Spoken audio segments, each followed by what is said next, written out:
கத்தியை விட்டுட்டு போயிட்டேன். அனைவருக்கும் வணக்கம். கத்தியை விட்டுட்டு போயிட்டேன். அதில் கிளிசுரியா தடி அதில் எல்லாம் இருக்குது. இது வெட்ட வேணும். அப்போ திரும்ப வந்து எடுத்துகிட்டு போகிறேன். இதில் பார்த்தீங்கன்னு சொன்னால் அங்கே பாருங்க நீரை குளக்கட்டில் எங்களோட பிள்ளையார் கோயில் இருக்குது. எங்களோட பிள்ளையார் கோயில் தான் சொல்லணும். அது எங்களோட ஐயாண்ட பேர் நாசி தம்பி, ஐயாண்ட தேவையான பேர் கனகசபை. அவர் இந்த ஊரில் விதானியாராக இருந்தவர், உடையாராக இருந்தவர். அந்த கடத்தில் உடையார்ன்னு சொல்கிறது.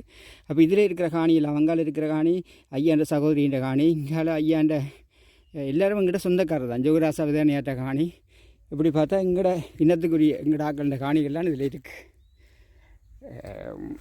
அப்படி நினைக்கிற போது மிகவும் பெருமையாக இருக்குது. இது எங்களோட ஊர்,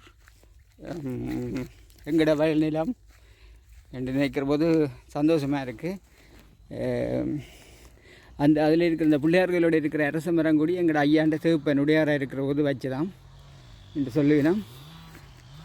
நன்றி, வணக்கம்.